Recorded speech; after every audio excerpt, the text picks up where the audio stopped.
तो हेलो दोस्तों, आज हम एक नई वीडियो लेकर आए हैं परमिटिविटी पर। ओके, तो जैसा कि लास्ट वीडियो में हमने बात की थी कि परमिटिविटी एक्चुअली में होती क्या है। जब एक चार्ज दूसरे चार्ज पर फोर्स अप्लाई करता है तो वो फोर्स इस बात पे भी डिपेंड करता है कि उनके बीच में मीडियम क्या है। ठीक है, जब कोई चार्ज दूसरे चार्ज पर एक फोर्स अप्लाई करता है, लास्ट वीडियो में हमने बात की थी ना कूलम्बियन फोर्स की, the force between two charges. तो जब कोई चार्ज दूसरे चार्ज पर फोर्स अप्लाई करता है तो उस पर वो फोर्स की जो वैल्यू है वो इस बात पे भी डिपेंड करती है कि दोनों चार्जेस के बीच में मीडियम क्या है। ओके, जैसे कि लास्ट टाइम हमने बात की थी कि उसके बीच में स्पेस है, तो जब स्पेस है तो स्पेस की परमिटिविटी रखी थी, वहाँ पे हमने एप्सिलॉन नॉट की वैल्यू निकाली थी। ओके, तो आज हम बात करते हैं कि एक्चुअली में किसी भी मीडियम की वैल्यू कितनी होनी चाहिए, उसकी परमिटिविटी एक्चुअली में होती क्या है। तो परमिटिविटी के लिए कहा गया कि परमिटिविटी जो है ये एक प्रॉपर्टी है, ठीक है ना, it is an internal property of material. ये क्या है? इंटरनल प्रॉपर्टी है, sorry internal property of medium. ये मीडियम की प्रॉपर्टी है, दोनों चार्जेस के बीच में जो मीडियम होगा ना उसकी प्रॉपर्टी है कि वो जो मीडियम है ना वो परमिट करता है चार्जेस को कि दो चार्जेस एक दूसरे पर इतना फोर्स अप्लाई कर सकते हैं, परमिशन देता है, इसलिए इसका नाम परमिटिविटी रखा। ओके, क्या रखा?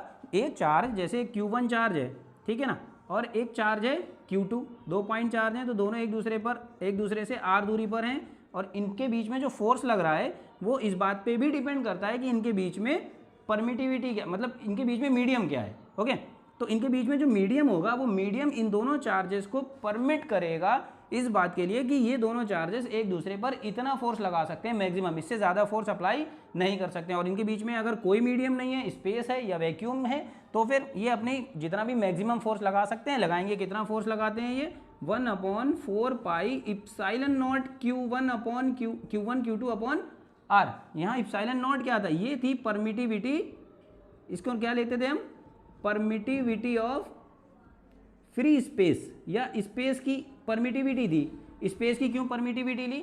यहाँ पे दोनों चार्जेस के बीच में जो भी मीडियम होगा, दोनों चार्जेस के बीच में जो भी मीडियम होगा यहाँ पर उसकी परमिटिविटी ली जाएगी। अभी क्या है? दोनों चार्जेस के बीच में स्पेस है, देखिए दोनों चार्जेस के बीच में स्पेस है तो स्पेस की परमिटिविटी लेंगे। कोई और मीडियम होगा तो उस और दूसरे मीडियम की परमिटिविटी लेंगे। ठीक है, जो भी मीडियम होगा, दोनों चार्जेस के बीच में जो भी मीडियम होगा उसकी परमिटिविटी यहाँ पर ली जाएगी। तो परमिटिविटी है क्या? परमिटिविटी क्या है? इंटरनल प्रॉपर्टी ऑफ मीडियम है जो दोनों चार्जेस को परमिट करती है कि इतना वैल्यू या इतना फोर्स आप एक दूसरे पर एक्सर्ट करते हैं। ओके, इसको डिनोट कैसे करते हैं? डिनोटेड बाय, या इट इज रिप्रेजेंटेड बाय ना इप्सिलॉन से रिप्रेजेंट करते हैं इसको। ठीक है, इतना हो गया। तो बात आ गई कि परमिटिविटी क्या होती है। परमिटिविटी क्या है? किसी भी मीडियम की प्रॉपर्टी होती है जो ये डिसाइड करती है या परमिट करती है कि दोनों चार्ज एक दूसरे पर कितना फोर्स अप्लाई कर सकते हैं। इसको इप्सिलॉन से डिनोट करते हैं। एक वर्ड इसमें और आता है, रिलेटिव परमिटिविटी। क्या होता है? Relative permittivity. ये क्या होती है? ठीक है, थोड़ा सा मैं एग्जाम्पल देके समझा रहा हूँ रिलेटिव का मतलब क्या होता है। जैसे फॉर एग्जाम्पल मैं कहूँ कि मेरी एज 32 है, ठीक है, या एग्जाम्पल के तौर पे मैं कह रहा हूँ मेरी एज 32 है, तो ये क्या हो गई? ये हो गई एब्सोल्यूट वैल्यू। ठीक है, एक मिनट थोड़ा सा, ये जो परमिटिविटी है ना, परमिटिविटी, इसको हम एब्सोल्यूट परमिटिविटी भी कहते हैं। ये जो परमिटिविटी है ना इसको हम एब्सोल्यूट परमिटिविटी भी कहते हैं। एब्सोल्यूट परमिटिविटी क्या होती है? किसी एक मीडियम की सिर्फ अपनी प्रॉपर्टी। ओके, सिर्फ मेरी, जैसे मैंने कहा मेरी एज 32 है, फॉर एग्जांपल मेरी एज 32 है, तो इसका मतलब ये मेरी एब्सोल्यूट वैल्यू हो गई, सिर्फ मेरे बारे में बात हो रही है। लेकिन अगर मैं कहूँ कि मेरी एज किसी पर्सन से दोगुनी है, किसी एक एक्स पर्सन है या वाई पर्सन है, उससे मेरी एज 2 टाइम्स है, दोगुनी है, तो इसका मतलब ये है कि मैंने अपनी एज को एक्स पर्सन के साथ में या वाई पर्सन के साथ में रिलेट कर दिया। ठीक है, तो ये रिलेटिव वैल्यू हो गई। तो रिलेटिव के लिए क्या करेंगे? एब्सोल्यूट का मतलब होता है सिर्फ उसी मीडियम की परमिटिविटी जो बॉडी के बीच में है, दो चार्जेस के बीच में वैल्यू है, दो चार्जेस के बीच में जो मीडियम है उसकी परमिटिविटी कितनी है वो हो गई उसकी एब्सोल्यूट। लेकिन रिलेटिव परमिटिविटी क्या होती है? इसमें क्या होता है? इसमें रिलेट करते हैं परमिटिविटी को, मीडियम की परमिटिविटी को हम रिलेट करते हैं। किससे रिलेट करते हैं? एक स्पेशल टाइप के मीडियम से। वो स्पेशल टाइप का क्या मीडियम है? वो है space.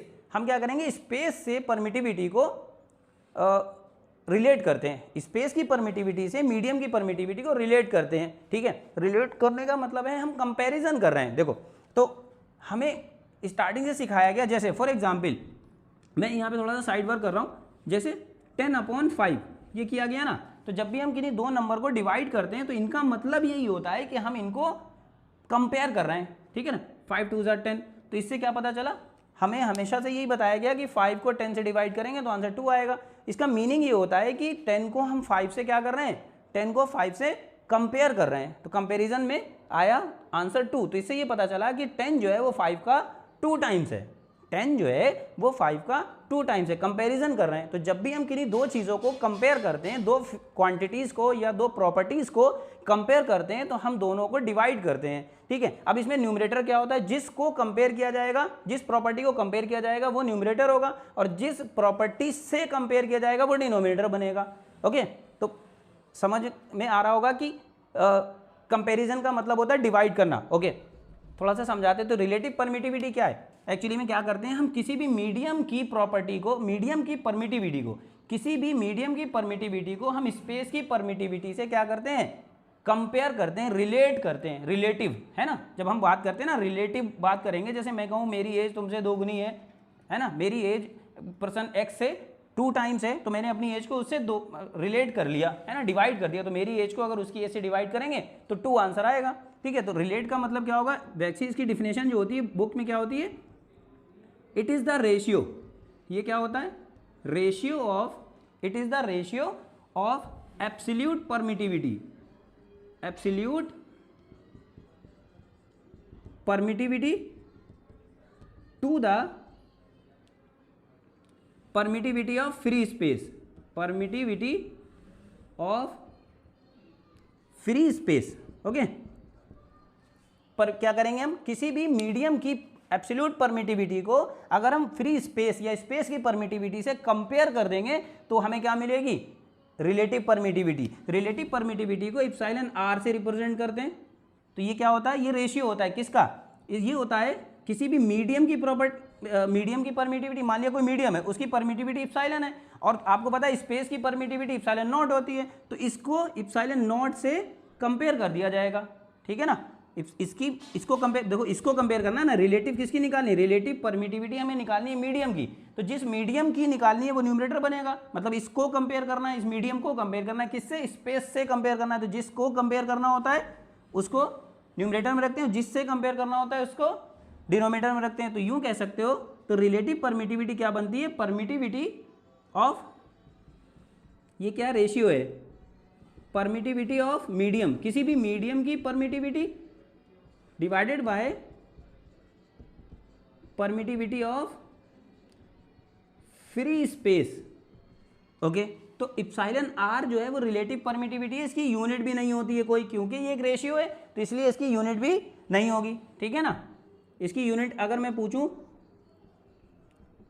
Unit of epsilon R की जो रिलेटिव परमिटिविटी है इसकी यूनिट नहीं होती है, लेकिन खाली एप्सिलॉन की या एप्सिलॉन नॉट की परमिटिविटी की यूनिट क्या होती है, अगर यहाँ पे निकाली जाए, यूनिट ऑफ एप्सिलॉन, ये हमने लास्ट वीडियो में बात की थी, तो इसकी यूनिट होती है coulomb square newton, coulomb square per newton metre square. Okay,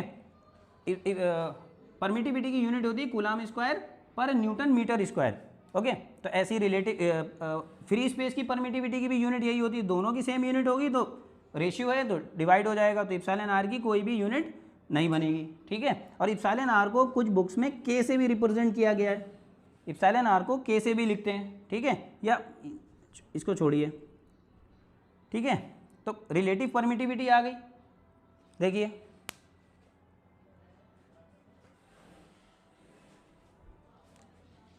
चलिए अब हम इसको देखते हैं अप्लाई करके कि किस तरह से फोर्स बिटवीन 2 चार्जेस अगर हम लगा रहे हैं ना, 2 चार्जेस के बीच में फोर्स लगा रहे हैं, जब उनके बीच में स्पेस है तो फोर्स की वैल्यू पे क्या इफेक्ट पड़ेगा, और जब उनके बीच में कोई मीडियम आ जाता है तो क्या इफेक्ट पड़ेगा। ओके,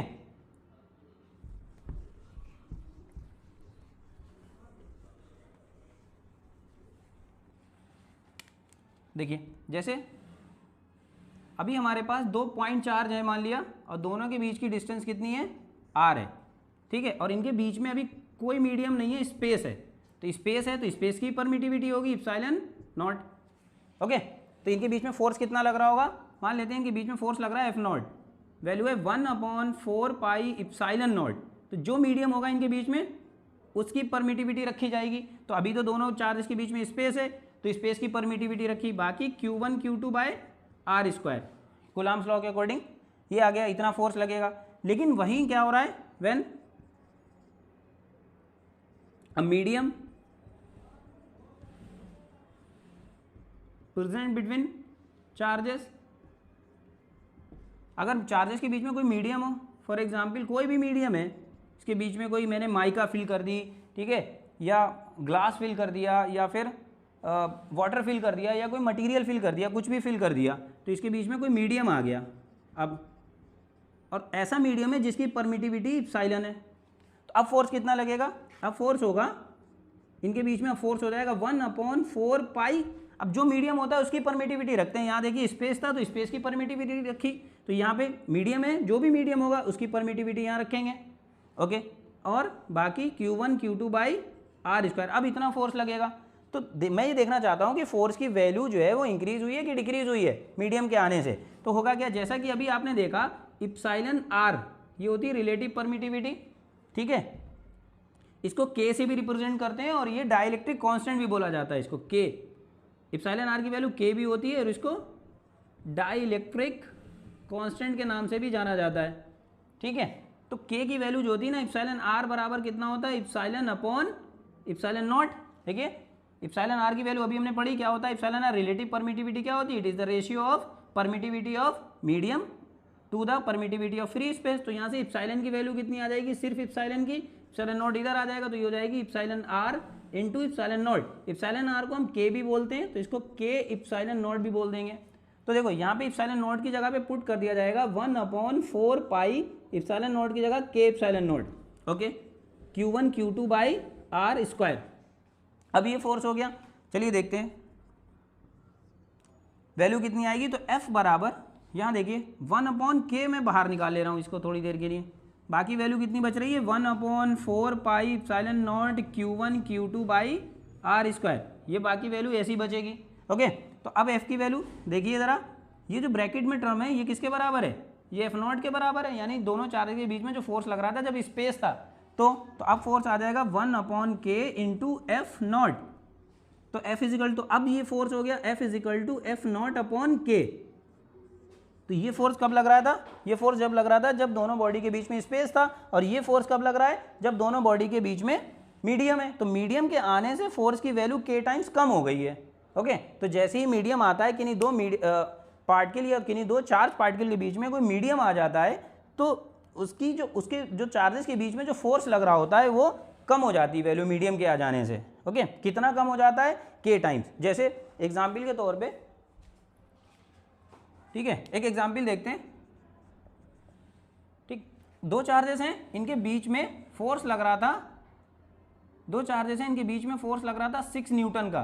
कब, फॉर एग्जाम्पल मान लिया मैंने दो चार्जेस हैं और उनके बीच में स्पेस है, ठीक है, तो उनके बीच में फोर्स लग रहा है 6 न्यूटन का। ओके, फिर मैंने क्या किया, यह 60 न्यूटन का लग रहा है, चलिए 60 न्यूटन का लग रहा है फोर्स, दो चार्जेस हैं उनके बीच में स्पेस है, तो फोर्स कितना लग रहा है 60 न्यूटन का फोर्स लग रहा है।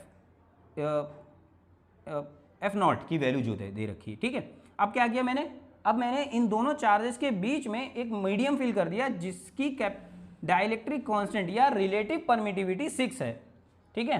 मैंने क्या किया है, मैंने दोनों चार्जेस के बीच में एक मीडियम फिल कर दिया, ठीक है, और उस मीडियम की रिलेटिव परमिटिविटी या डाइलेक्ट्रिक कांस्टेंट जो है वो 6 है। तो अब क्वेश्चन ये आपसे है कि बताइए अब फोर्स कितना लगेगा, अब फोर्स की कितनी होगी। तो नॉर्मली हम जानते हैं कि F इज इक्वल टू जो होता है वो F नॉट बाय 6 या sorry F naught by K होता है, कि जब भी कोई मीडियम दो चार्जेस के बीच में आ जाता है तो उस पर उन दोनों के बीच में जो लगने वाला फोर्स है वो K टाइम्स कम हो जाता है। तो F नॉट की वैल्यू कितनी है 6/60। तो अब फोर्स कितना लगेगा 10 न्यूटन का फोर्स लगेगा, पहले 60 न्यूटन का फोर्स लग रहा था, अब 10 न्यूटन का फोर्स लग रहा है, ठीक है। तो इस बात से ये पता चला कि कोई भी मीडियम, दो चार्जेस के बीच में जो मीडियम आता है वो ही डिसाइड करता है कि वो दोनों चार्ज एक दूसरे पर कितना फोर्स लगाएं। ओके, जैसे देखो जब कोई मीडियम नहीं था तो ये दोनों एक दूसरे पर 60 न्यूटन का फोर्स लगा रहे थे, लेकिन मीडियम आ गया बीच में उसने क्या किया, इन दोनों के फोर्स लगाने के फोर्स की जो पावर थी उसको कम कर दिया, ठीक है। तो मीडियम के आने से फोर्स जो है वो थोड़ा सा कम हो जाता है, ओके। आई होप कि एब्सोल्यूट परमिटिविटी और रिलेटिव परमिटिविटी का कंसेप्ट आपको क्लियर होगा, ओके।